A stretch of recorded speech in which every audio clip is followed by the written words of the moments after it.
Hello everyone, welcome to your third seminar of Gender and Power in Asia. How are you today? Did you have a good weekend? I hope you had a kind of nice and relaxing weekend. So let's get started.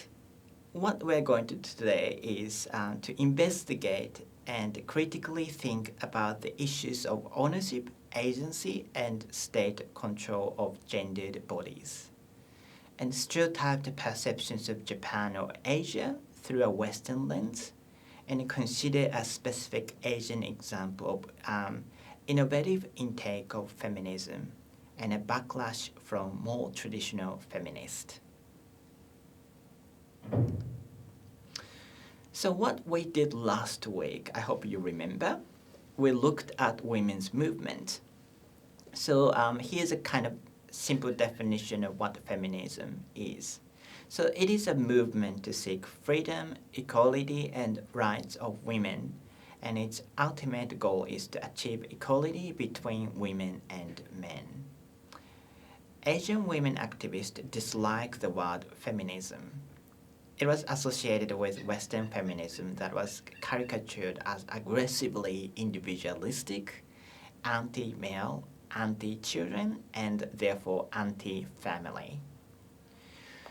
Also, women's movement in Asia don't necessarily exclude men, both inevitably and strategically. So, for example, in some parts of Asia, still men hold like much more power or authority. So women activists had to ask their cooperation. But also it is like a strategic, because if they ask these powerful men's cooperation, then it's easier for them to implement what they really want to do, or to propose like changes. And images of women in Asia through stereotypes like oppressed, sexualized, etc. That's what we also saw last week. So we have to read their choices and behaviors from within, not from outside, as indicated by the case of the hijab and the Muslim women. Okay?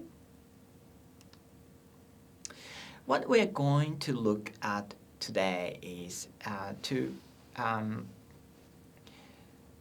look a little bit more in detail about women's activism and movement in Asia, with a particular case study of Megumi Igarashi. So through the readings, we are by now familiar with who she is, but I just introduce her very briefly so it can kind of refresh your memory. So Igarashi made her debut as a manga or comic artist in 1998, but it wasn't very successful. And about 2010, she started producing her work modeled on her genitalia, so she's kind of becoming more like an artist. And in 2012, she participated in an exhibition in Seattle in America, and after that, her reputation and media engagement increased, because many people, or some people in Japan, started thinking that, oh, if she could like show her work in America, then it might have like international values attached to her.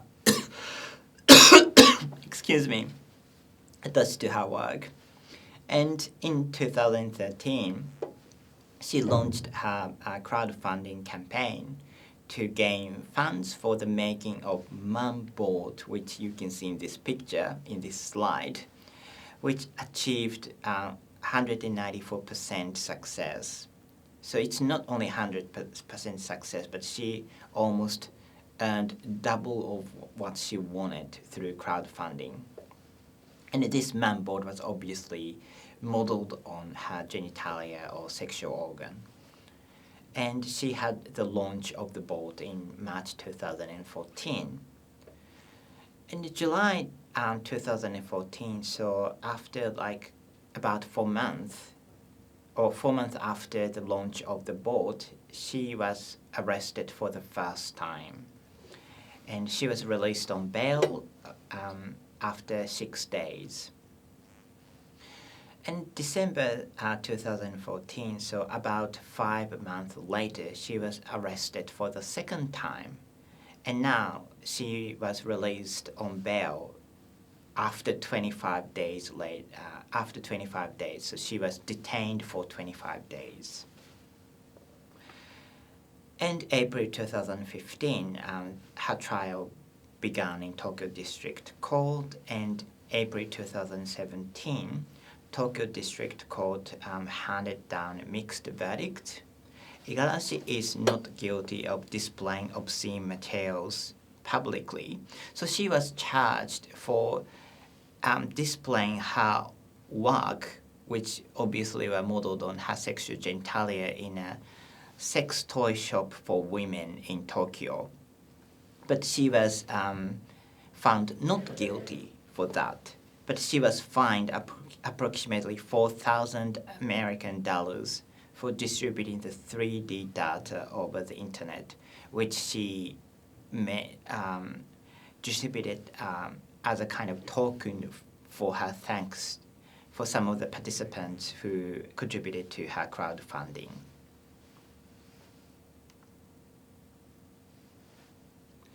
So before moving on and talk more about Igarashi case, I just wanted to introduce a bit of background ideas. And these are divided into 4 small parts. So the first part is about the nude body and its importance in art, culture, and subject of studies. So how the human nude, particularly a female nude, has been considered in our history. Then a female nude body and what kind of issues and feminist art as a kind of response to this popularity of female nude in more traditional art, and art versus obscenity kind of ideas that were created because of introduction to feminist art. And then we'll look very briefly at the nude body in Japan and Japan's obscenity laws, which is also known as Article 175, and brief examples. Okay? So what about human nudity? Particularly in European culture, it has long been fascinated by human nakedness, and the favored visualization of the human nude has always been influenced by contemporary fashion and physical attractiveness. So human nude has almost always associated with like the beauty and attractiveness of human being in European history. In studies in the culture of gender and bodies, there's kind of an almost complete focus on the female body. So most of the studies like gender and culture studies have focused on the female body, but often in a negative way. So for example, they talked about the female body in relation to being an object of the male gaze or sexualization, and how it is restricted and how it is associated with negative issues of body images like eating disorders and low self-esteem and so on. And this also indicates that there's an almost a complete absence of the male body in studies until recent times. This absence to some people has contributed to the very power and privileged position of the male body, especially the white heterosexual kind. So what this means is, like the white heterosexual male body is so powerful and natural that we don't need to talk about it. That's the kind of ideas behind this absence of the male body and people's focus on the female body, which many people might have seen that like the female body is not natural, and therefore it needs to be talked about.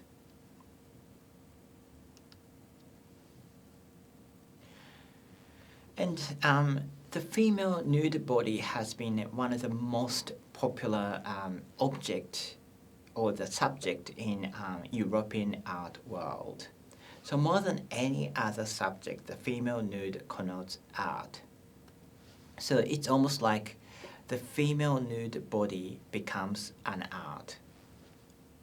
Traditional purpose of the female nude in art is to bring the female body under a male control. So not to deviate within patriarchal repertoire of feminine stereotypes. And in order to do that, like European art almost always portray the female nude in the one and the same way, even though there are so many different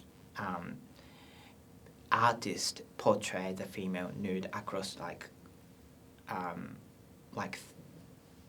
hundreds of years. And that is like artistically aesthetic body. And this indicated the transformation of the female body into a symbol of containment. So this artistically aesthetic female body is portrayed in a way that is like orderly, perfect body detached from the real body with biological functions, desires, and agencies, including a sexual kind. So it's really different from like an actual body, although even if it looks like realistic, but it's not really. The real realistic aspect of the body has been erased from these artworks. So now I want you to ask, like, these are two different portrayals of the female nude. Can you see any similarities between these two? The one in the painting is a very traditional female nude kind of painting by the 19th century European artist Etty. And the photograph one is done by a very famous or infamous photographer, Robert Mapplethorpe. So can you see any similarities? Or I should start with the differences. Can you see any differences between the two images? I guess some of you might have seen that in Etty's painting, like she's very stereotypically feminine. She has a very stereotypically feminine posture, whereas in the Mapplethorpe's photograph, the model is kind of showing her muscle, and also like their faces are kind of blurred, but it's not that important for our discussion now. And in Mapplethorpe's picture, the model is shown in this almost like a kind of masculine posture, and it is because Lisa Lyon, who is the model in this like photograph, is actually a female bodybuilder. So she is in a kind of least feminine, or like one of the least conventionally feminine profession, and here she displays her muscle. But you can also see some similarities between the two. I now want you to think about the similarities between these two images. Yep. You can see that like not only the model in Etty's, which is a very conventional female nude, but also in also Lisa Lyon in Mapplethorpe's photograph. Her body is almost like presented as like a marble statue. So her body surface is very kind of clean and smooth, almost like a kind of made out of like a stone. So like almost the real biological aspect of the female body is erased in either case. So that is what we've been talking about, of like making the female body as a kind of artistically aesthetic body by rejecting the any biological functions that the actual body has. And it particularly happens when like female models, even someone like a female bodybuilder who in her real life probably challenges the idea of conventional femininity, is made into when she is captured by a male artist.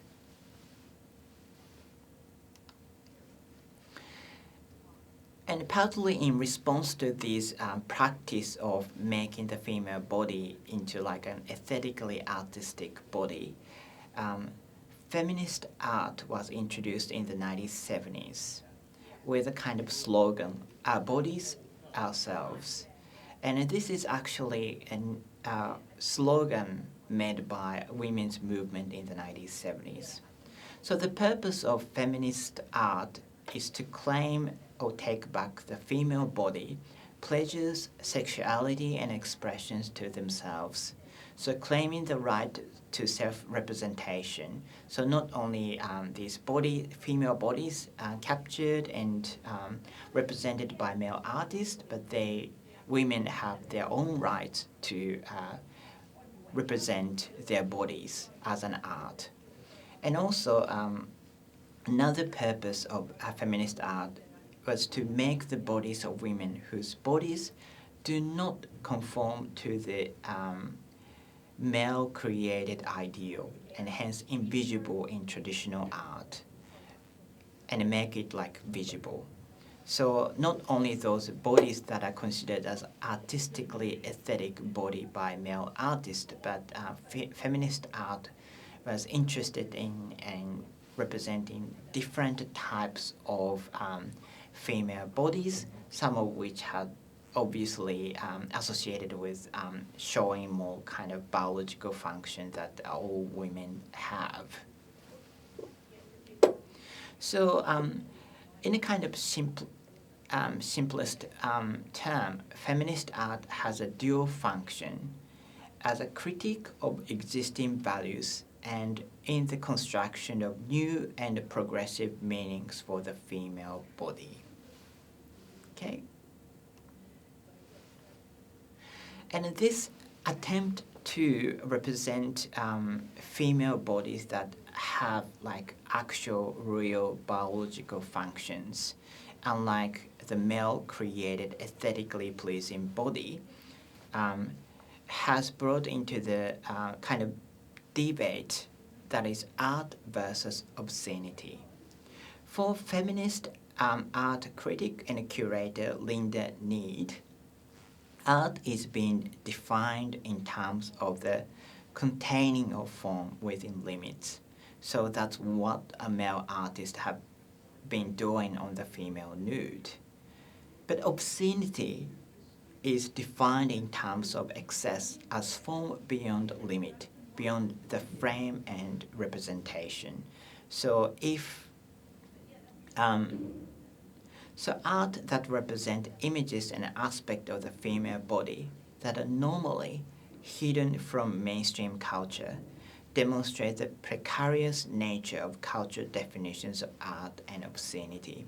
So if artists present the female body that is something more than this artistically pleasing marble statue-like body, but more like a real body that has real bodily and biological functions, it kind of challenges the limit, and therefore there's a kind of possibility that these are considered as obscene. And many feminist art, when they deal with a female body, they often show female genitalia or sexual organs, which are often hidden in male portrayal of female nude in art. So that's a kind of ideas that differentiate art from obscenity, or the danger of feminist art being criticized as obscene, whereas like more conventional art form that are dominated by male artists, even when they deal with a female body, they might be able to get away with being labeled as an art. So can you think about any examples of work with a nude body you can think about art or obscene?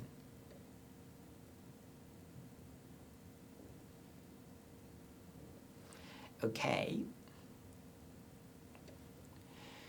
So not only because they are considered as obscene, nudity also becomes an issue when the model is underage. This aspect relates to the idea of human nudity as sexual. So for example, Bill Henson case is a very famous one in which Bill Henson is like Australian artist or photographer. And his 2008 exhibition in Sydney was cancelled after the police was notified of an email invitation from the gallery to a private view that depicted photographs of a nude 13-year-old girl, as you can see in this slide. And obviously in his real artwork, nothing was censored. A number of images in the exhibition had been seized by police. And Henson's defenders argued that images were part of the Western tradition of the nude, as we have seen, and were non-sexual in nature and strongly opposed their censorship. I don't think Henson was charged, but this also is a kind of good reminder that the nudity or the nude body is not only has a danger of being perceived as obscene, but also has a danger of being described as like a criminal or almost like a pathological as well. So how about nudity in Japan, which is the case for this week's example. So the naked body did not always enjoy the stature of fascination and eroticism in Japanese culture. In Edo period, which is between the 17th and the late 19th century, eroticism of the body was more focused on how individuals dressed.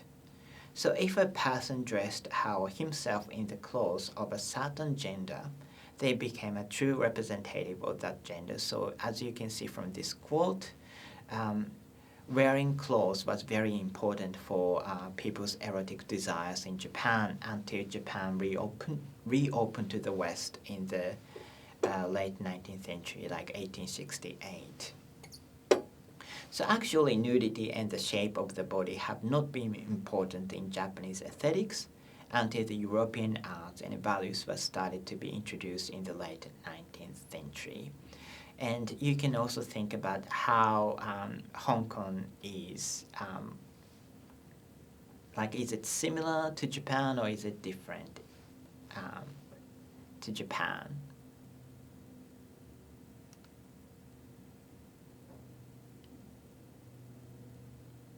So there's a policy or Article 175 which is important in the case of Igarashi's case that we're going to look at in Japan. So Article 175 states that the person who distributes, sells or displays in public an obscene document, drawing or other object shall be punished by imprisonment with work for not more than 2 years, a fine of not more than this amount, or a petty fine. This legislation can be traced back the cultural impact of contract with Western countries and the subsequent modernization of Japan. In particular, the promulgation of Article 175 of the Criminal Code, which dates as far back to 1907, and Article 21 of the Customs Tariffs Law in 1910. Since 1918, this has been specifically applied to public hair or depictions of realistic genitalia. And this mechanism was relaxed following World War II, but was again reactivated in 1969 following the Allied occupation. So you can see that this policy is very old and it might be outdated by now, and it doesn't apply perfectly to what is going on today.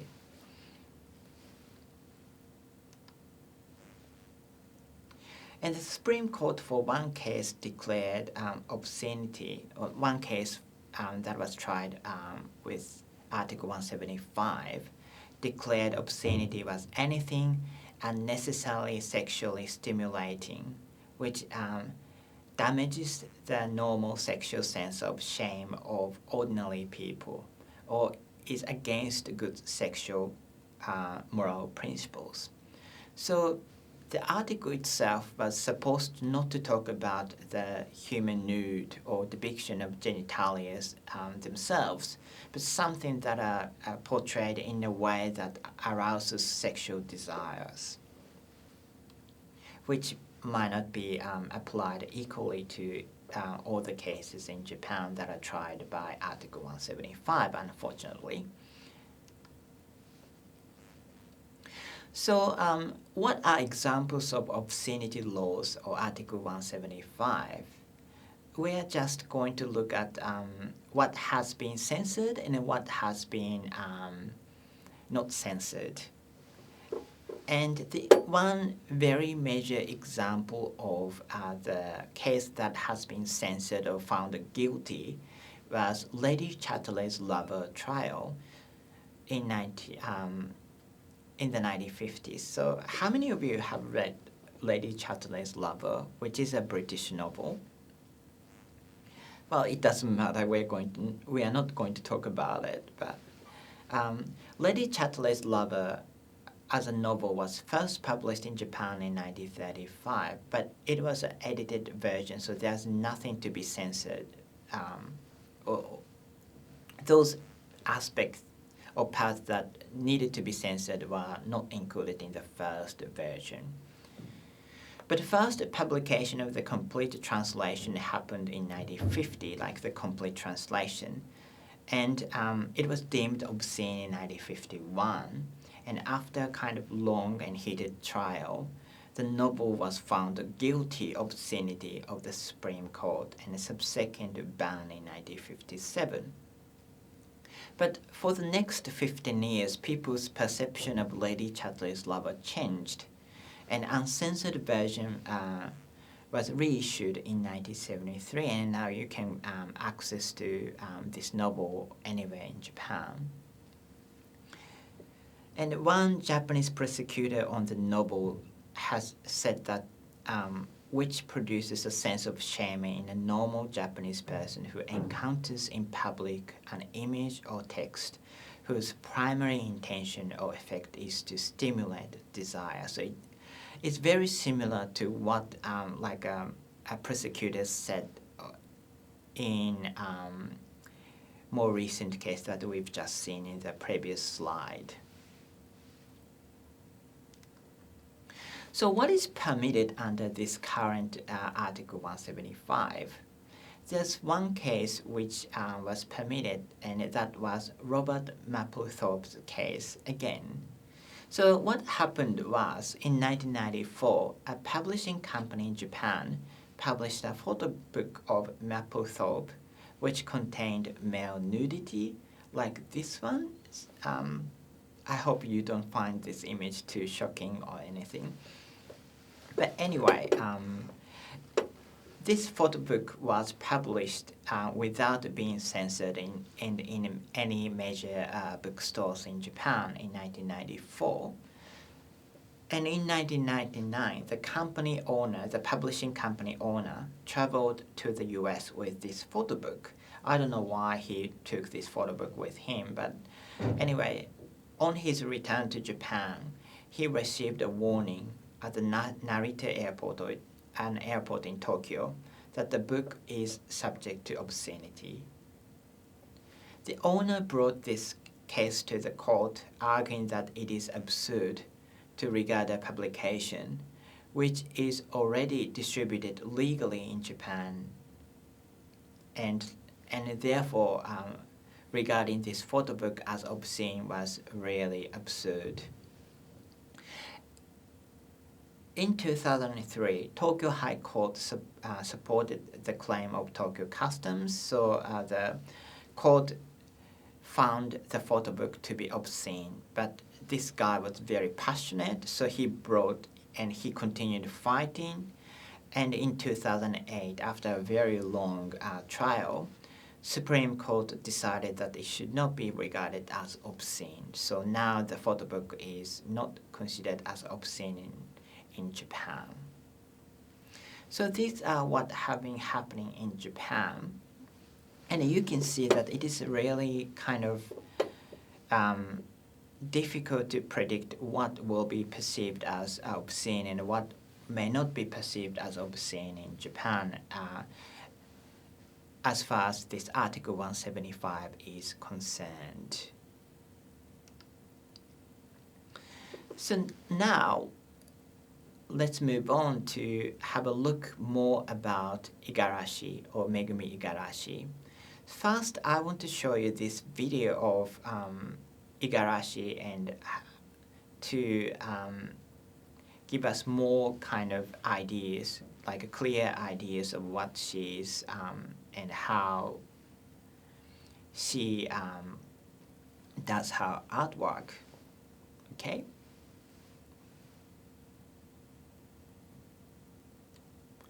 Okay, so now I have prepared a number of reading quizzes which everyone enjoys that are based on the readings for this week. I hope you enjoy the readings for this week.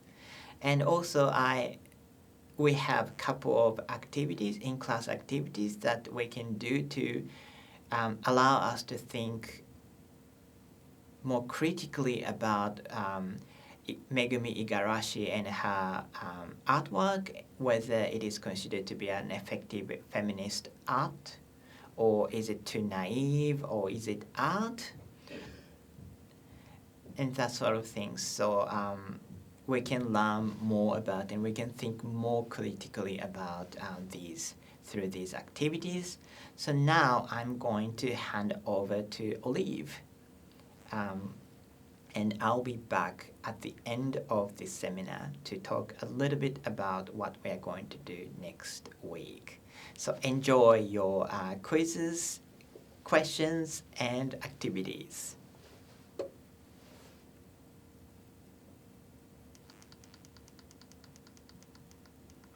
Again, I'm fast forwarding the slides.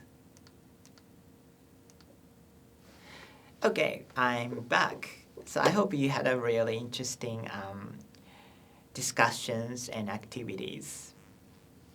So next week, we're going to look at the concept of transgender and third gender, looking particularly at Indonesian Burmese people. And we'll consider how binary gender like masculinity and femininity may not be so rigidly supported in some parts of Asia, like Indonesia. And we'll also revisit and reconsider the idea of gender as a socio-culturally assigned performance. For Burmese people, gender is not only a social culture performance, but it's made up of various factors that we'll find out next week. So one question we can pose next week is, does this challenge in a way the idea of Butler and her idea of gender as performance that we discussed in week 1. So until next week, have a lovely day and see you next week.